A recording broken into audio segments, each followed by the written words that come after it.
Hello and welcome to Tales from the Comic Shop, the show that takes you behind the counter. I'm your host, Joe, and joining me tonight are Eddie D'Angelini and Roger Prowse. Why don't you introduce yourselves, gentlemen?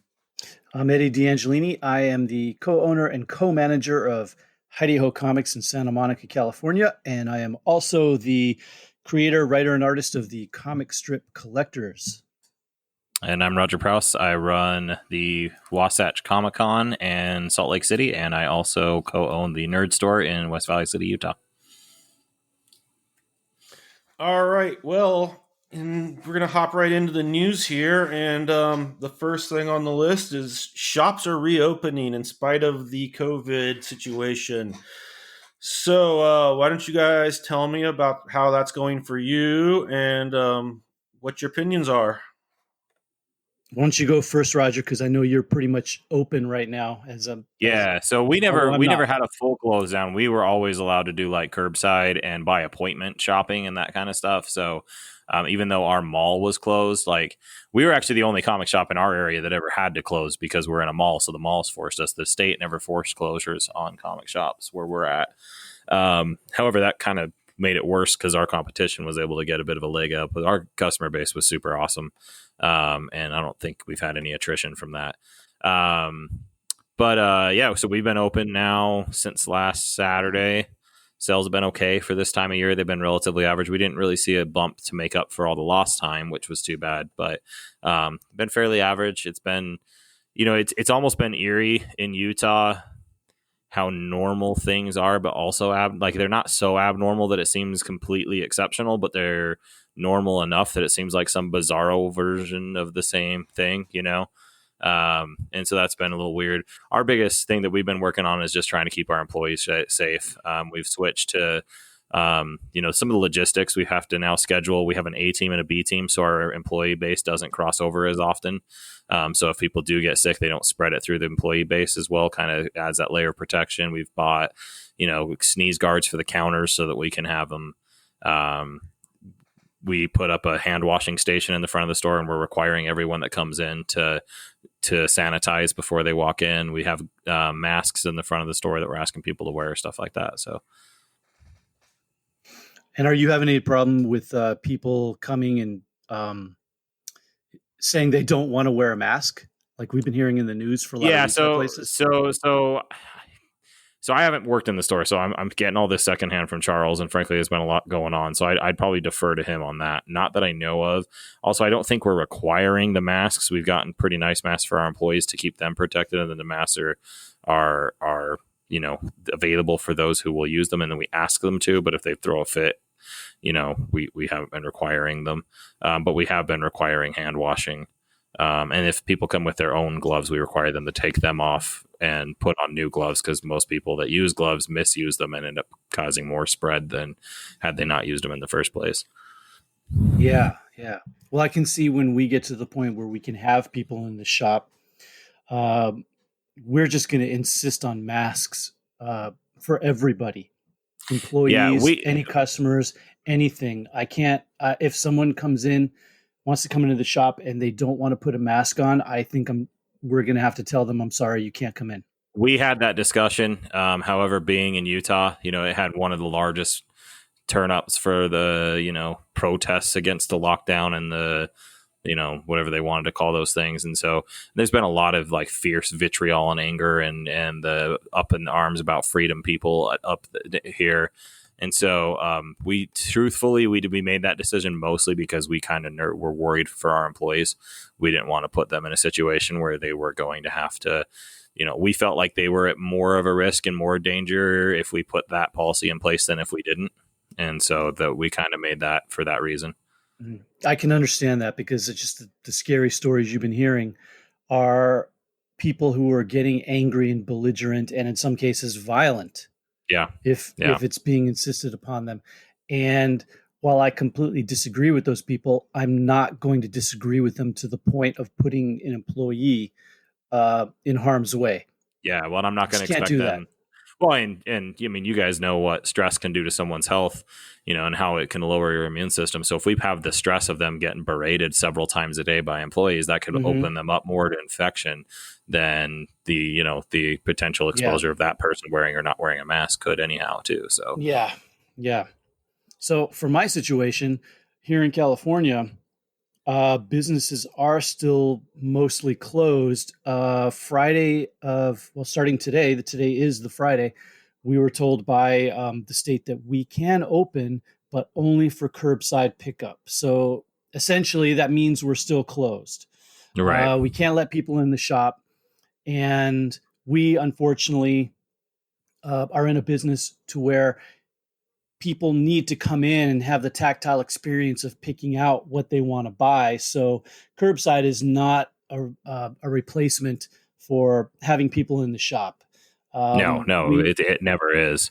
Yeah, I mean, we can do it to a certain extent with regulars who want to support us and buy stuff and come by and grab whatever they asked for.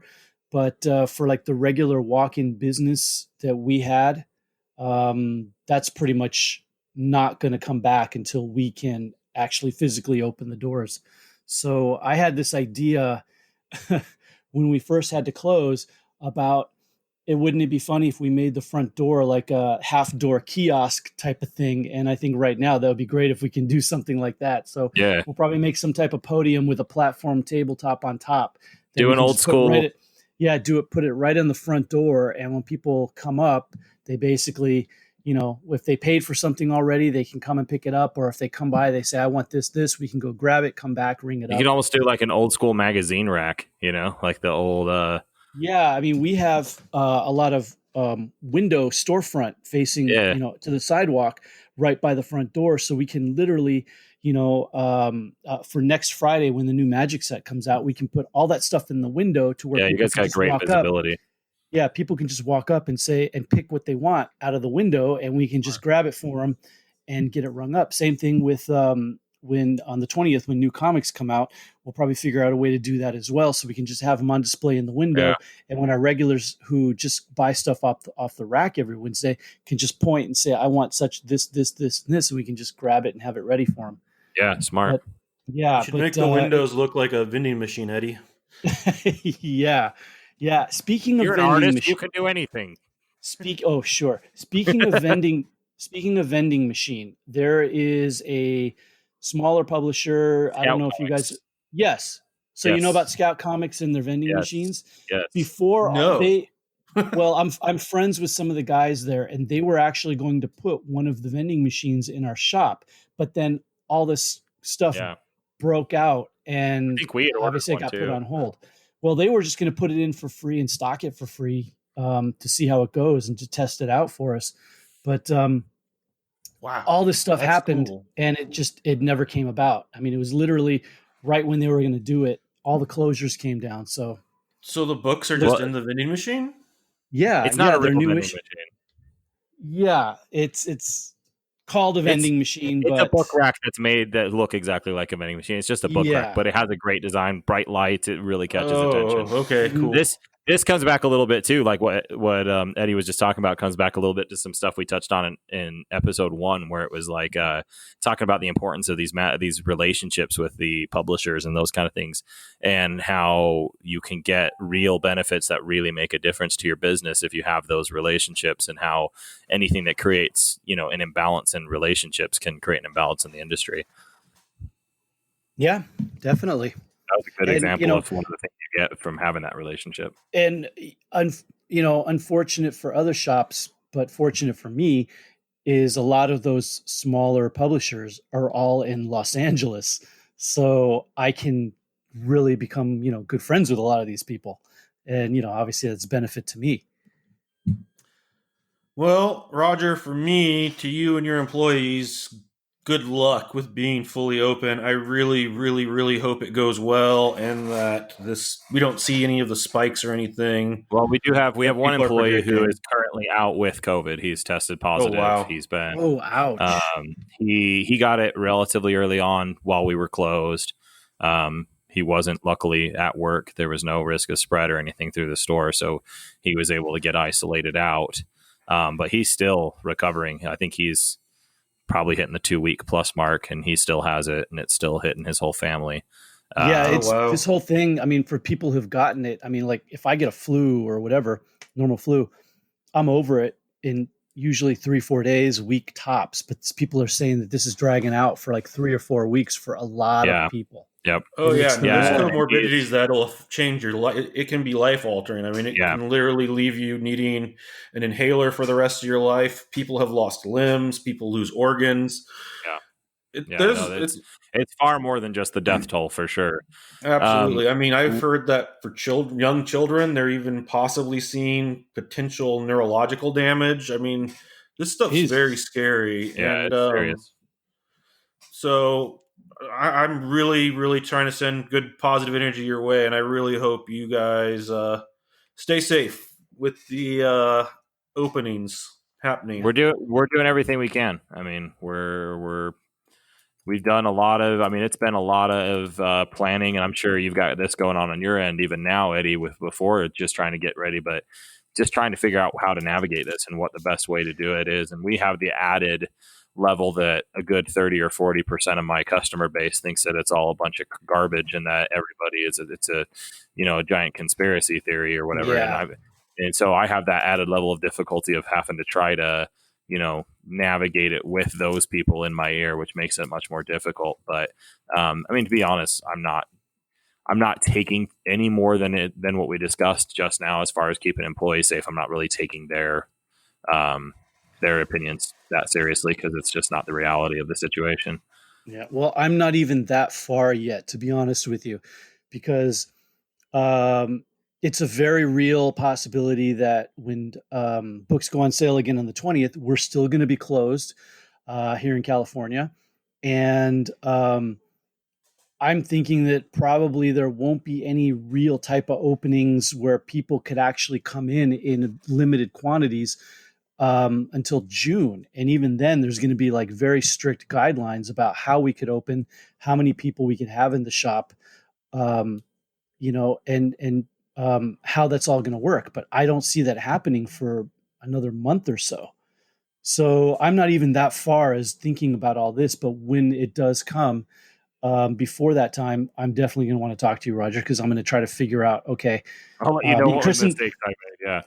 Yeah, me and Kristen are going to have to figure out how are we going to do this, as far as scheduling employees so people are apart, not to like you said, not to, stagger them so they're not on top of each other with their shifts. Yeah. And just how we're going to be able to keep the shop just clean and safe and sanitized. Well, and order sneeze guards right now. That's one thing I wish I had done. Well, quicker. Here's the thing that I was thinking about that. Yeah, you can put a sneeze guard over by the counter where the register is at, but we run a business where it is imperative, at least for me, I don't know about you, that the employees from time to time, very often, need to be on the floor helping customers.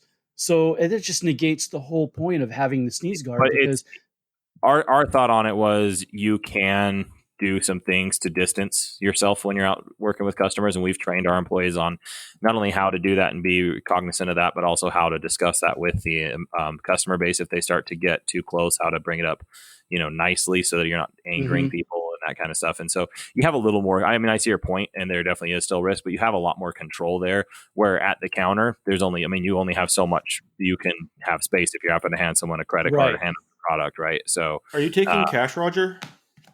I don't believe we are. I believe that we have a no cash policy. I have my two different businesses, so I'm trying to remember. I've struggled with whether or not I have to do that as well. But the truth is, in our area, it's a very small percentage of our sales are actually even cash. Yeah. I mean, it's like maybe at most 20 to 25%, and that's it.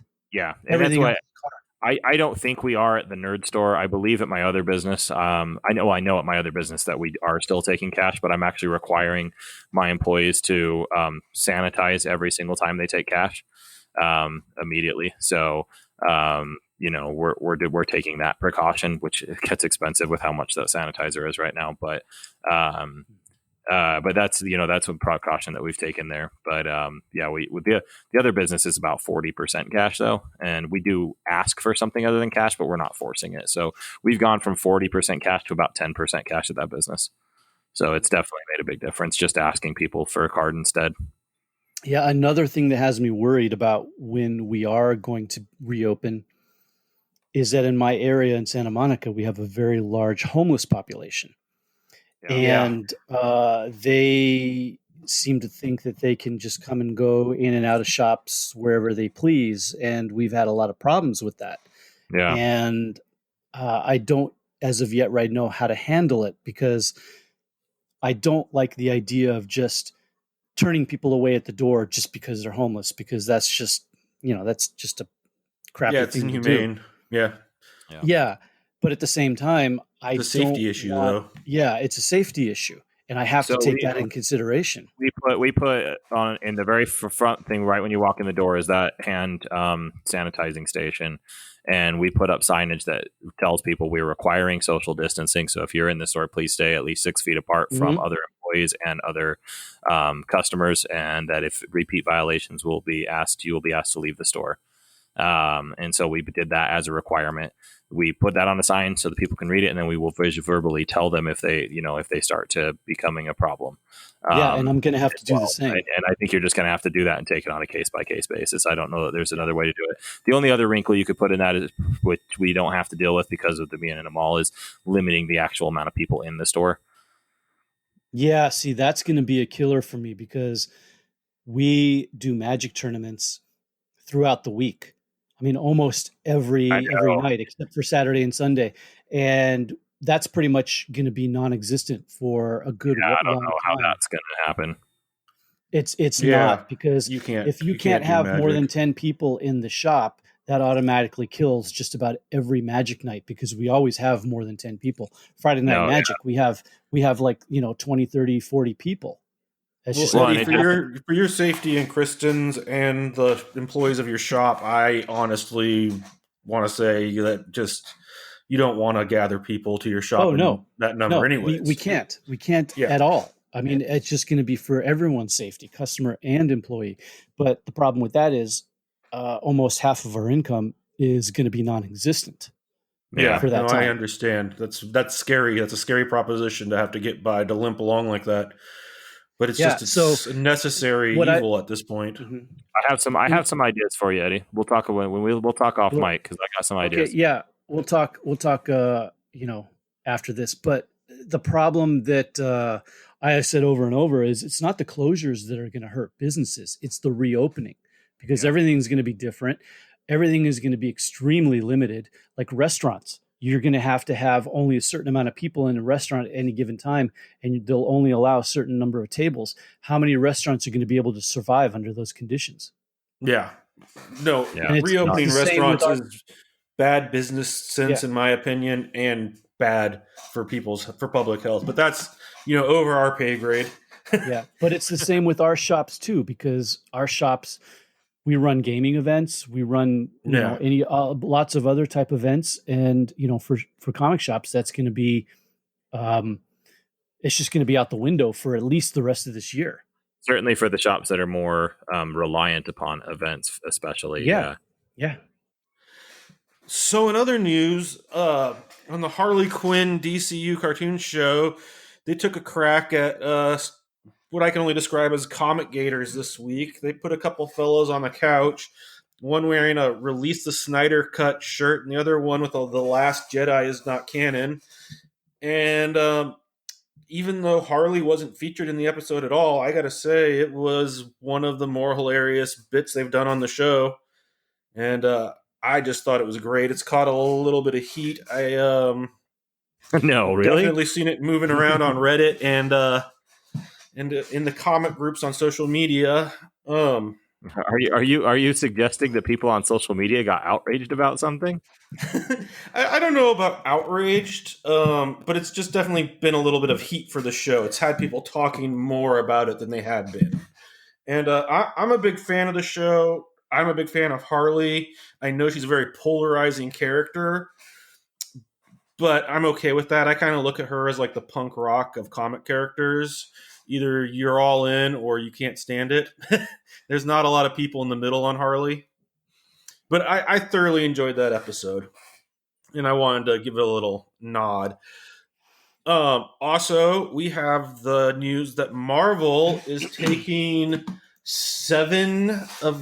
eight of their comics digital only. And those comics are Ant-Man, Avengers of the Wastelands, Ravencroft, 2020 Ironheart, Spider-Man the Black Cat Strikes, Hawkeye Freefall, Star, and Ghost Spider, formerly Spider-Gwen. Short term is definitely going to be a problem with some of my pull customers, because I know that a few of them have a couple of those titles, and I'm going to have to explain to them that, sorry, but you're not going to be getting them anymore unless you go and read them digitally, or wait for the trade to come out to finally finish reading it. The long term, I'm not too upset by this, because the majority of those titles, specifically Ravencroft and Avengers of the Wasteland, I couldn't sell at all. I've got a stack of number ones of both of those that I don't think I've sold more than maybe a couple each. So for something to go to digital, and then let's clarify, they're not going just wholly digital and that's it. They're going digital so that they can finish, and then they're going to be collected in trade paperbacks. So they will be in print eventually. But for a lot of these in the long term, I'm not that heartbroken, because these are titles that, frankly, if I was ordering them, I was just basically doing it mostly under duress, and they were taking up shelf space that I could have honestly used for something else. So I'm not that heartbroken for it in the long term. And in fact, I think that a lot of titles, unfortunately or fortunately, are going to end up doing this. The smaller titles that maybe won't have a chance to see actual print will go to digital and then be collected in print. And the truth is, it's probably going to end up that way, because if they don't, those miniseries may not even exist at all. So that's my opinion. Yeah, I don't have any confirmation on this. I haven't emailed David Gabriel about this, because I know people are swamping him with emails over it. Most of the retailers I've heard are getting real upset and angry like they do anytime the word digital comes up, which I think is a bit silly. But I would imagine that in the editorial side of things, the conversation was either this or they cancel and kill those titles and the story stops. So I don't think you or I are going to lose sales, because I don't think those sales were going to happen one way or the other. I think this gives us an opportunity to have a book that finalizes, so that people don't feel like they invested something in a story that they didn't get to finish, because as readers, I think everyone's been in that point at some point, and it's the worst. And I think at some point we get some physical copy of a finished story that we can put in somebody's hands, that we can maybe close that story for our physical customers that we have. And, possibly if there was one that we really enjoyed, maybe give it to some people down the line, and maybe give it a little bit of legs, further on. So I think, there's a lot of talk about digital and its history in comic, or its future in comics. And I think this is a really good way for digital to kind of marry with the physical experience and give you something to where it actually brings something of value to both the publisher, the reader, and the retailer, to where it makes sense to kind of steal some of the lower performing titles and the titles that everybody is losing money on, but not punish the reader for it. Well, I absolutely agree, because what's worse, just canceling it outright and annoying the readers who will never get a finished story, or just move it to digital, finish it, and then eventually put it out in trade. Yeah, I agree. No, absolutely. I honestly think that more the industry is going to move towards that model for a lot of the lower tier titles. Yeah, and I think it's smart, honestly. I think that, again, I think there's retailers kind of freaking out because the word digital came up, but overall, I think it's a smart way to do things. Yeah, there's no reason to freak out. You're not selling these titles to begin with. They're just they're taking up shelf space. Ghost Spider is on there, and I find that interesting because that's a title that I've read since the beginning. I gotta say, I was not a fan of switching to the Ghost Spider title. The name, I don't like it. I think it's a disservice to the creators of the character, and the fans who started. Her book was basically named by the fans when she was named Spider-Gwen during the EOS V2 run. And for them to kind of change that name, do you think that hurt the sales on that particular book, or was it already not selling great? I was not selling Spider-Gwen that well to begin with. I think when the title changed, the sales probably stayed around the same, which wasn't that great. And frankly, I don't think a lot of people even noticed, or the title change didn't even really register for a lot of people, unfortunately. Okay. And it's a shame. I mean, it's a popular character. Yeah, no, I mean, especially with the movie appearance, that really Yeah. helped boost her profile. I mean, you've got, she was in the last animated Spider-Man movie. And wasn't she one of the characters talked about in a possible animated series? Yeah. Well, yeah, so there's that, and also a solo movie, supposedly. Right. It's a popular character, character that's probably only going to get even more popular. And the whole idea of, unfortunately, it's the whole thing of does great on the screen, but not so much in the comic as far as readership goes. And it's unfortunate. Yeah, I agree. I don't know that I even have much to add. That pretty much covered everything, but I think that's accurate. I don't know what the solution to that is, because that seems to be an ongoing problem down the line. I don't know how many people you know of that go to all the movies, but when you ask them if they read a comic, they just look at you like, I don't read comic books. I don't know what you're talking about. I don't know that there needs to be a solution to that. So I'll give you an example, right? Batman Adventures 12 is really famous for being a major key in a time when there was no major keys. And a lot of that's because the print run was garbage compared to most books at that time, right? They weren't selling. If you look at Harley Quinn was a big character. Like she had every bit as much recognition and every bit as much fan base as Spider-Gwen does now.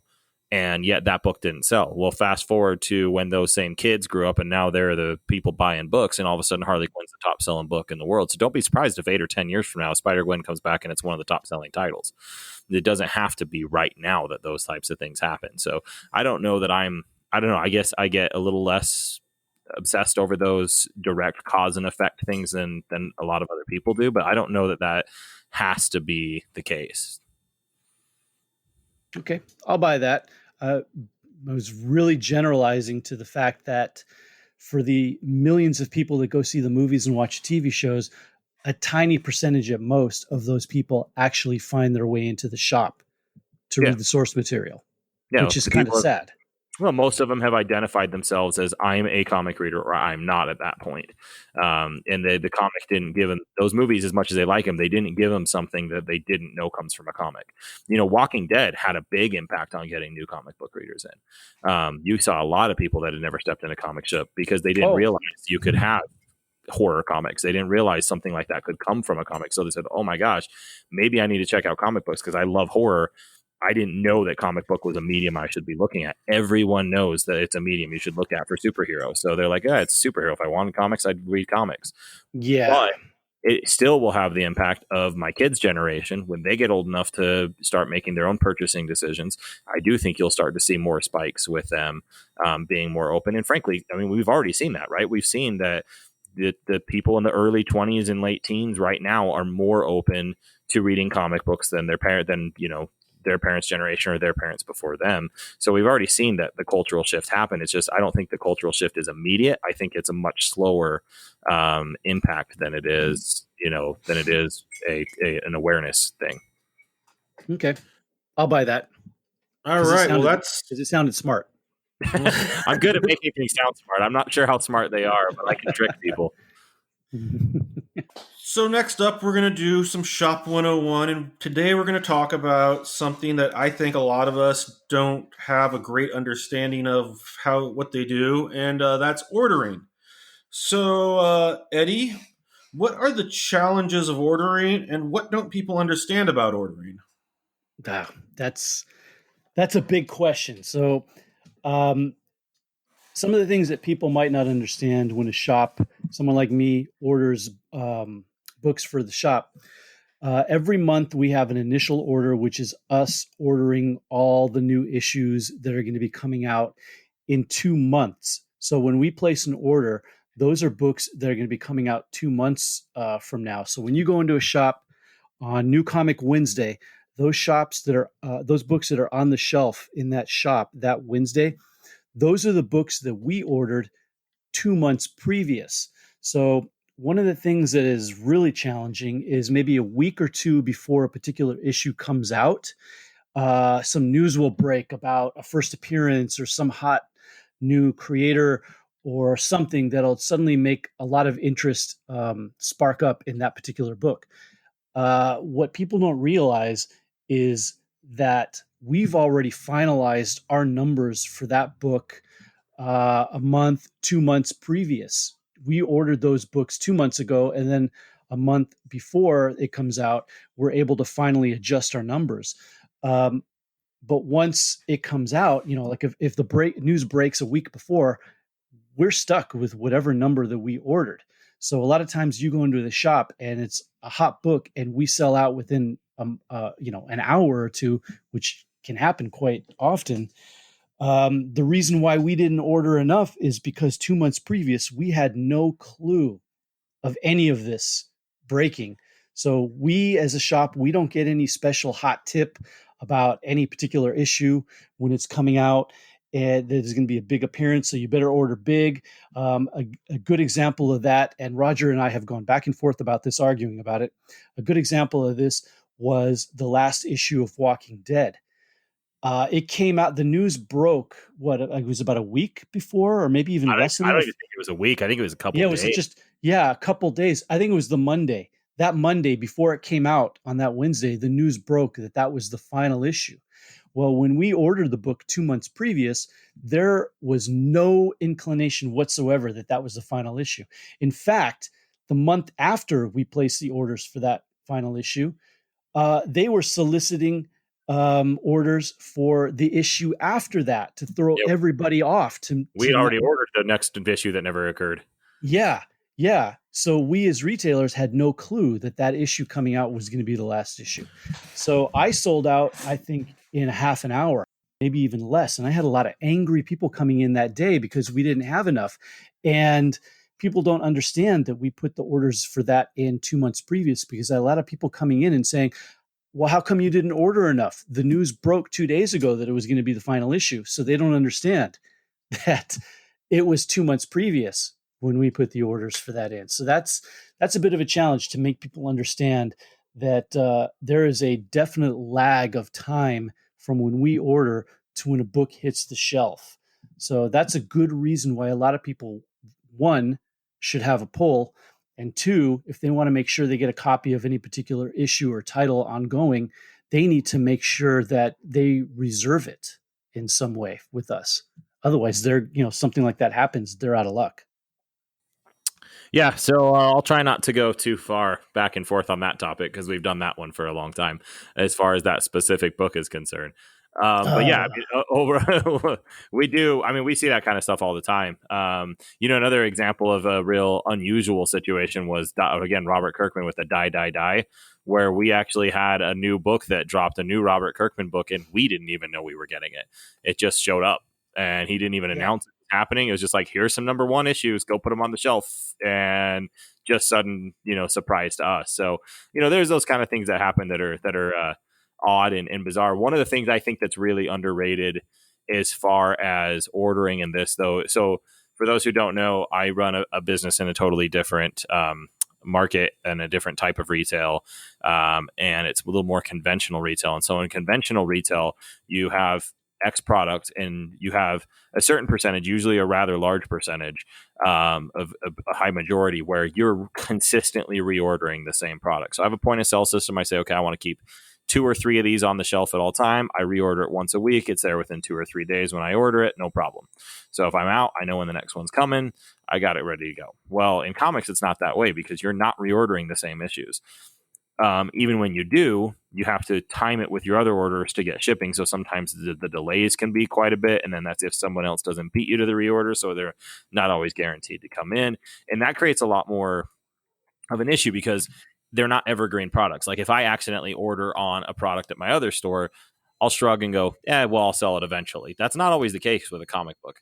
And so that's why holds are so important. Both people letting us know what the demand's going to be like before we get it there, so we really can gauge what that's going to be like and make sure that we're satisfying what they do, but also showing up for those holds or letting us know if something happens to where you can't with as much notice as possible.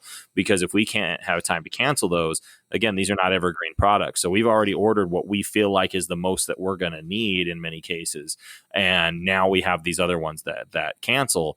And those books we end up often selling for significantly lower prices than what we purchased them for, in liquidation sales and those kind of things. Exactly. And if I can just expand a little bit, not just on that, but what I said earlier, um, it's kind of a somewhat common regular occurrence now that a particular issue will get hot and it'll sell out really quickly the day it comes out.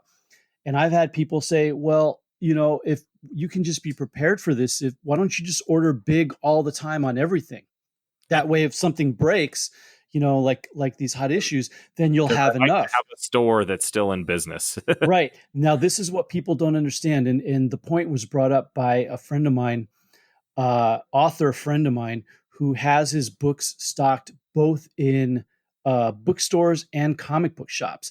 And he said that there's a very big difference when he calls either one to ask them to stock his book.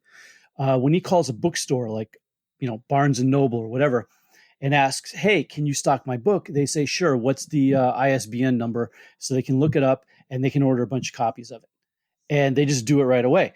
And when he calls a comic book shop, a lot of times he gets them saying, no, sorry, we're not going to take a chance on it. What's the difference? Those bookstores, if they don't sell his books, well, they can just strip it and send it back and get their money back. Comic shops can't.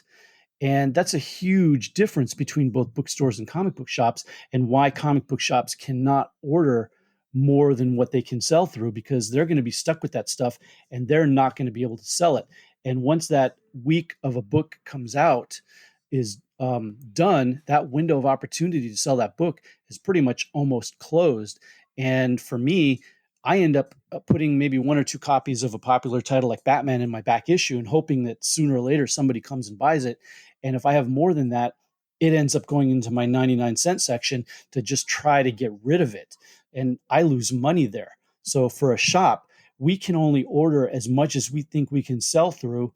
And if it's a popular title like Batman or Spider-Man, we want to be able to sell through and maybe have a couple of copies left over for the back issue section, hoping that someone's going to come and get that. But beyond that, we can't do anything with the books, the copies of a title that we sell or that we order that's over and above that, because all of that is just wasted. It's not going to go anywhere. And I think in a perfect world, most of the time, I think most shop owners would agree that if you can have a week somehow where you didn't move anything to the back issue section at the end of the week, then you did a perfect order. Yes. If you want to stay in business, and again, this was something people don't understand. If you want to stay in business, the less that I move to back issue, the more tight. I would rather lose a couple sales on a book than have a couple leftover issues. If it's the equivalent amount, I would rather lose the sales. Exactly. It gets you in a real bad place. And this is honestly, I mean, this is a little bit of an in the weeds topic, but I think people, I would say, and Eddie, I don't know if you'd agree with this, but I think the number one killer of comic shops is bad ordering. When you talk about shops that go out of business or don't succeed, it's almost always ordering based. Exactly. No comic shop ever went out of business by not ordering enough of something. No, I don't think that's ever happened. Yeah. A good example of this is when I bought my shop almost 6 years ago. The second owner that we bought it from was not doing well financially, and come to find out, when we were going through a lot of inventory, he was ordering way too much of all the weekly issues. I mean, we had like piles and piles of this stuff that was never going to be able to be sold through.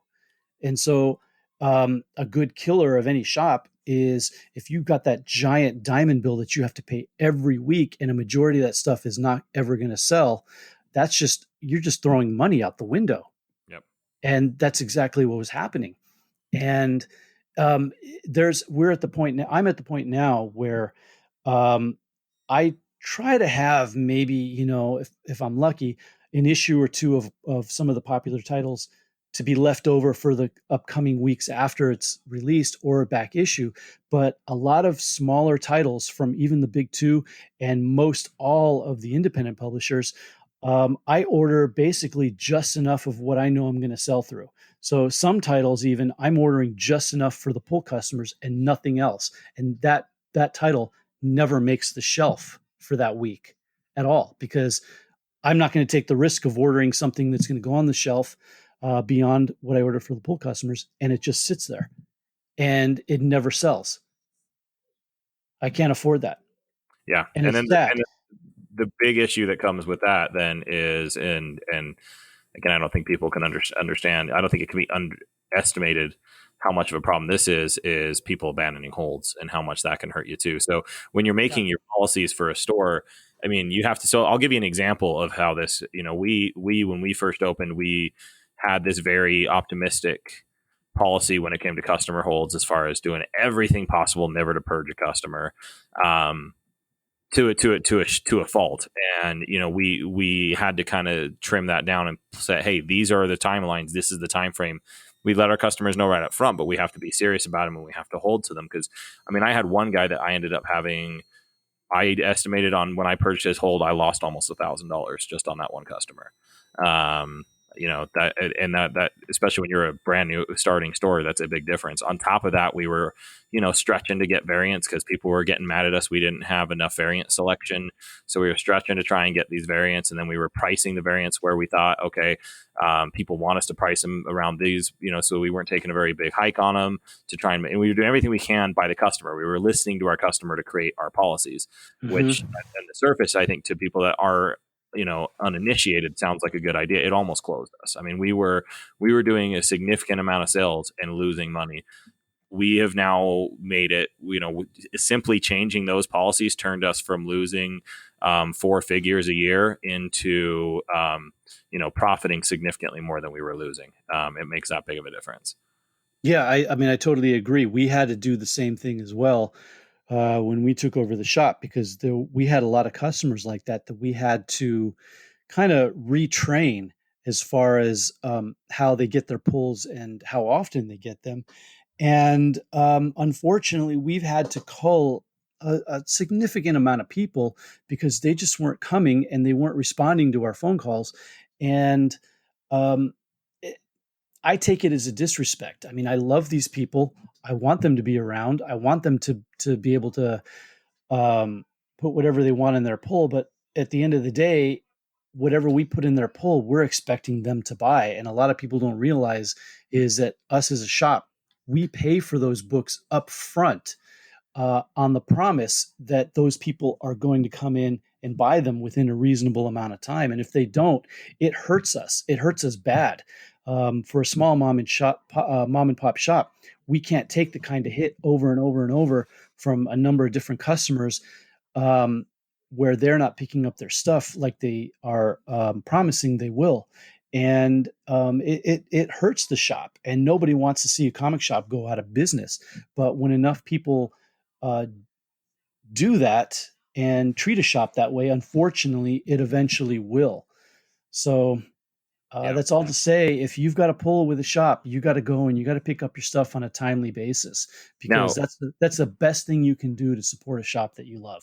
Yeah, I agree. All right. Well, I think that is a very good informative session on why some of the less customer friendly policies need to be in place in comic shops if they're going to survive.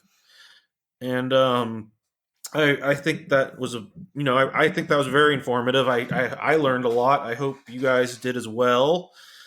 But now it's time to move along, and we're going to go on to our quarantined read picks for this week. And I'm going to kick things off. My choice for this week was The Art of Harley Quinn by Andrew Fargo. And I love this. It's a coffee table sized book. It's got big, beautiful pages and pages of art in it. but it also has probably a good 100 to 120 page is worth a reading of the entire history from the animated series through Batman Adventures all the way through to the Rebirth series now, um, of Harley as a character, and it has a lot of great interviews with her creators, with the creators who have made her the character she is. And like I said earlier in the podcast, I'm a big fan of Harley. I understand that she's a very polarizing character, and that if you're not a fan of Harley Quinn, then you really probably don't like her. But if you are a Harley fan, wear it on your sleeve. Yeah, no. If you can, no. If you like Harley, you love Harley, and if you hate Harley, you hate Harley. And if you love Harley, I strongly suggest reading this book. So, Eddie, what do you got for us? I'm reading a book right now that I'm absolutely loving.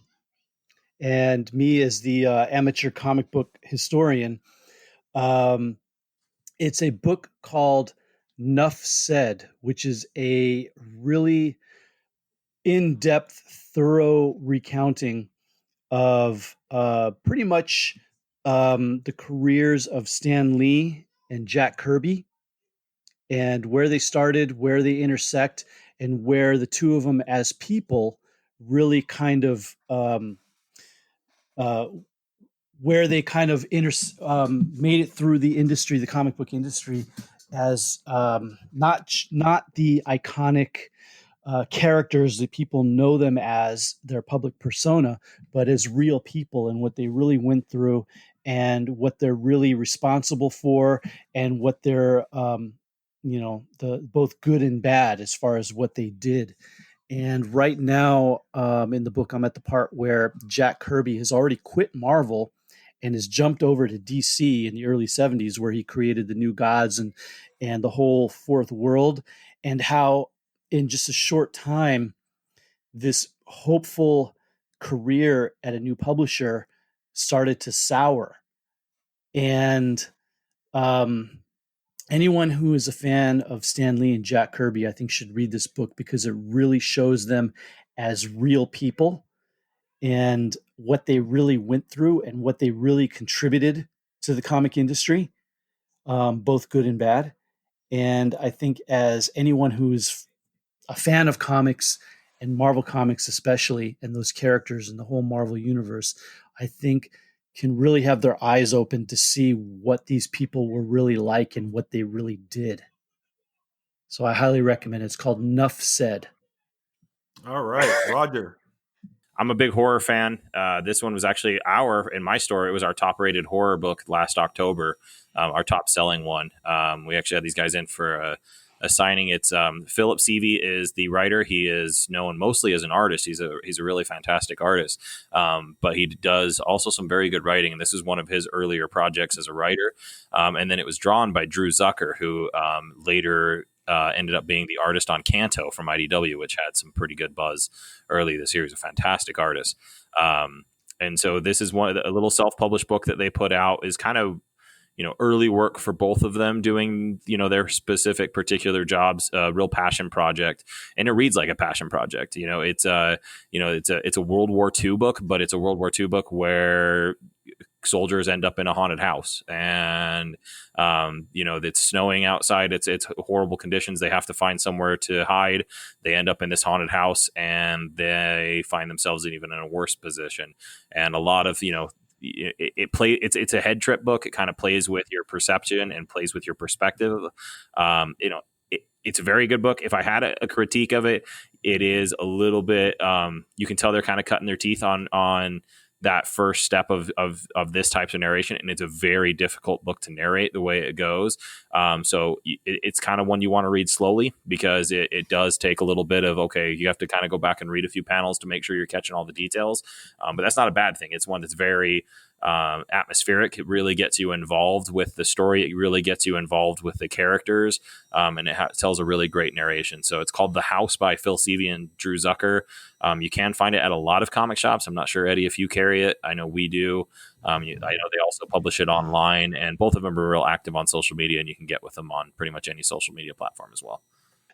Joe, can I just make a quick correction? I think I might have misspoken. The name of the book that I'm reading, it's called Kirby and Lee Stuff Said by John Morrow from Tomorrow Publishing. So anyway. No problem.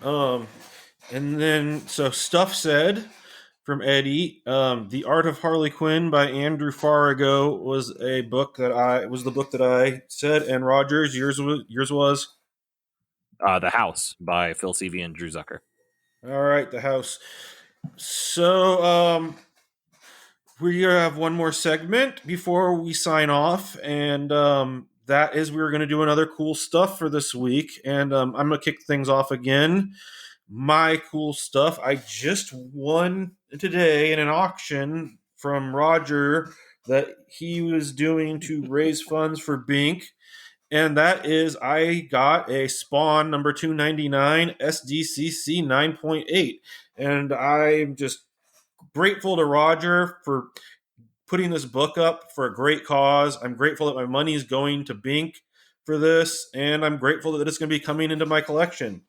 So, Roger, thank you very much for doing what you did. I really appreciate it as a fan and as someone who wants to support LCSs. And yeah, Eddie, what have you got for us? I've got another 9.8 to show off. This isn't a new book, but it's new-ish, only that it came back from CGC fairly recently. It's first printing of The Killing Joke, CGC 9.8. So I'm kind of happy that came back pretty high. Yeah, nice. Beautiful. So I kept mine kind of themed with my book pick. Mine is, so every year at Wasatch Comic Con, we do a exclusive print to our show to help to raise money for the show. And Phil Seavey, who I talked about from that book, he was nice enough to do the art for us the last couple of years on our VIP print. And so last year we had him do the art, and my friend David Barron do the colors. And so we had a print that was released. Well, what we didn't tell the public is we had a very limited run. I think it was either 2 or 3 copies that was done in a rainbow foil. And so this is a one-of-a-kind print of the X-Men team done in a rainbow foil. Looks really cool, and I think Charles and I might be the only ones who own a copy of these. I'm not even sure if the artists own a copy of these. So it's one of my rarer pieces, and it's one of my favorites. Okay, so that should wrap things up for us. As always, all our cool stuff and Quarren Reads will be up on our social media. Follow us on Twitter. Follow us on Instagram. Join our Facebook group. They are all under Tales from the Comic Shop. We are up. We should be up on iHeartRadio this week. We're already up on Apple Podcasts. We are on Podcast-O-Matic. We're up on YouTube. So, go look for us there. Give us a like and a comment on YouTube if you are watching there. And thank you very much. We'll see you next week. Goodbye. Goodbye. Adios.